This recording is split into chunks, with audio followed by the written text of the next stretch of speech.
We all have heard the rumors of Elon trying to buy Twitter, and while yes, that is true, the story goes much deeper. Is Twitter interested in being a free speech platform, or is Twitter interested in being a tool for propaganda? Musk is forcing the issue through his tender offer. When Musk offered $54 to buy Twitter, that represented, I believe it was about a 38% premium at the time he made the offer over what the stock was trading. Moreover, in addition to the offer Musk made, Musk himself owns 9.2% of Twitter. This puts the Twitter board in a very awkward situation. Here's why. The board has to act as fiduciaries. In other words, the board has to do what is in Twitter's best interest, or the best interest of the shareholders of Twitter. In other words, what will make the shareholders of Twitter the most money, or perhaps said more simply, what will make the Twitter stock price go up. Failing to do this could mean a breach of their fiduciary duties, which means that the board could be subject to a lawsuit. So how does this factor into Elon? When Elon did this, he forces the board to say, listen, if they choose, as they have chosen, to decline the offer, the takeover offer, it's because the board says, well, listen, we think Twitter is more valuable than the $54 and what Musk can bring to the table. So if that's the case, then if the stock goes down, particularly if Musk dumps his stock, there will be a massive cause of action, or a massive potential cause of action, legal action against board members for intentionally or seemingly intentionally destroying the value of the company.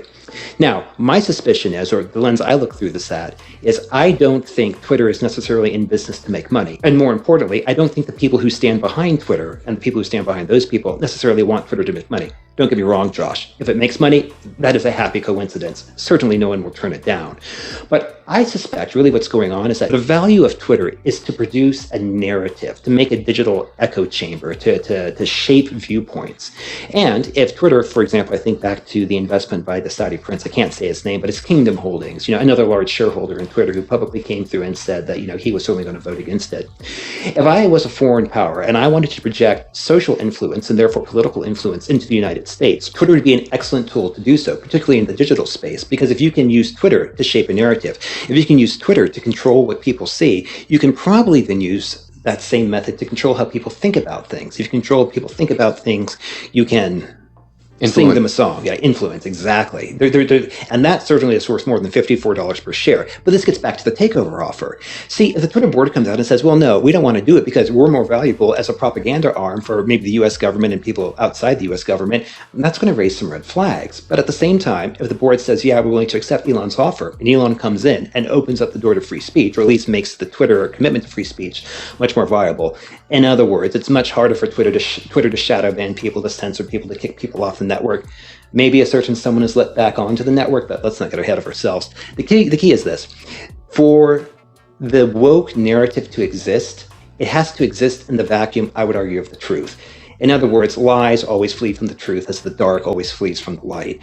And if the protection that is vigorously enforced on Twitter is suddenly removed, then I'm very curious to see what happens to this woke mindset that I suspect is being propped up from, anyways, Josh, returning back to the financial issue at hand. As I said, the board's in a very awkward position because either they say no to Elon because we can do better. In other words, we can make the stock go up. I don't think they can. Or they say, no, we're not going to do it because Twitter is more valuable as a propaganda arm, at which point there's other serious questions that arise. Or they go through and say, okay, Elon, yep, we looked at your offer. We're willing to accept it. If you've got the cash, we've got the time. And then Elon comes in, changes the culture, opens up the door to free speech. The woke narrative that I would argue needs the massive support of the moderation from Twitter falls apart under the strain of truth. Josh, as you're fond of saying, sunlight being a good disinfectant for that.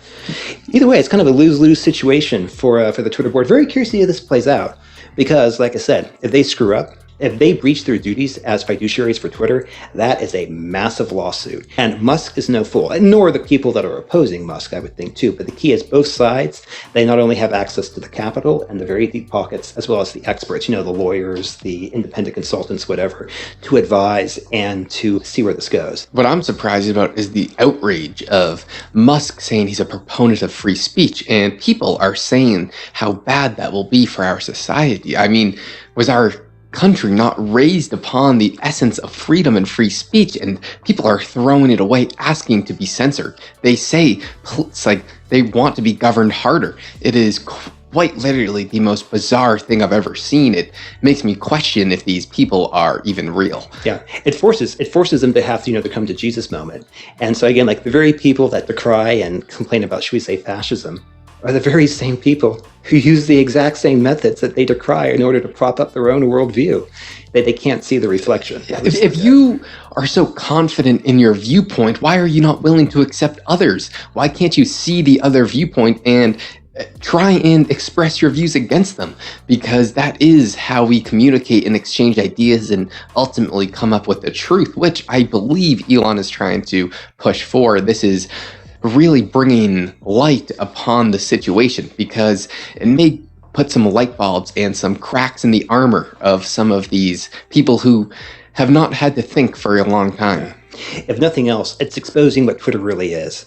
Or back up. I would suspect the more accurate lens to view Twitter as, if one has de facto control from the shadows of Twitter and can shape the digital narrative behind the scenes without being caught, then it's a tool for propaganda. It's a tool for social control. And I also note, Josh, too, I didn't have time to go through and do my research on this. I just caught, some passing headlines that both Vanguard and State Street, picked up a pretty large position. I believe it was Wednesday, Thursday. Don't quote me on that. Earlier this week. And so again, I kind of wonder, what's really going on here, guys? Is Twitter really this bombshell investment that suddenly you're just now getting in? Is this a merger arbitrage play?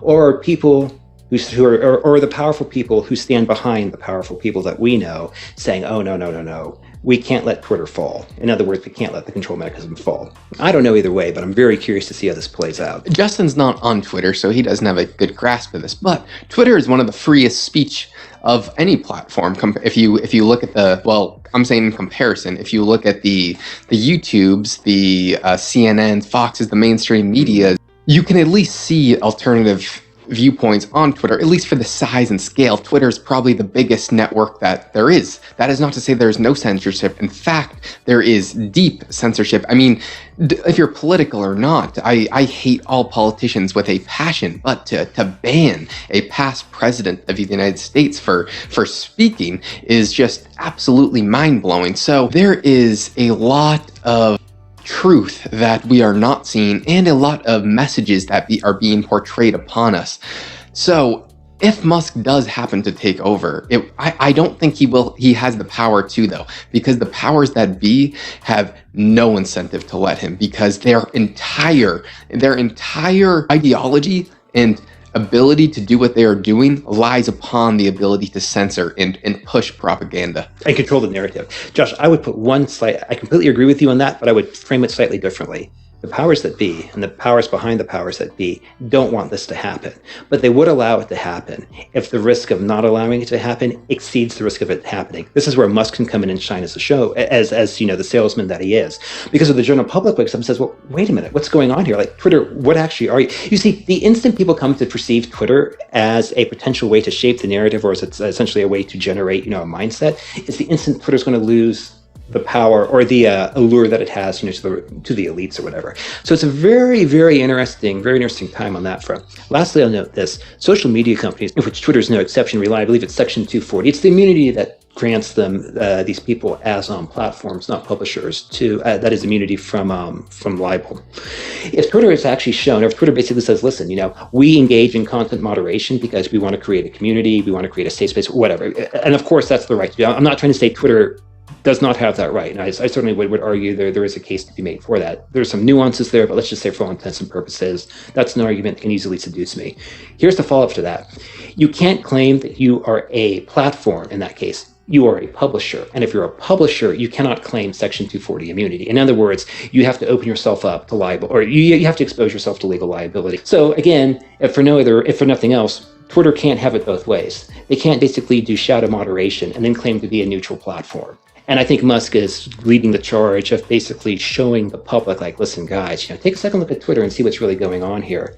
And if for no other reason, look at all these powerful people, Vanguard, State Street, etc., that seem to be coming, the SEC going after Elon, just announced too. Look at all these powerful people coming out of the woodwork and just look at the response. Just gauge the response and then ask yourself, or maybe just think to yourself, why is that response happening? It's almost like they're scared.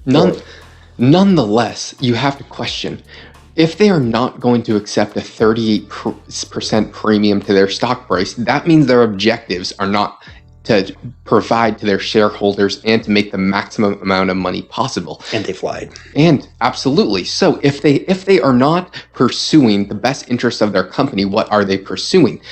We do not have answers to this, but we will lay the question upon you. Well, guys, without further ado, thank you, and we will see you on the next one. Take care.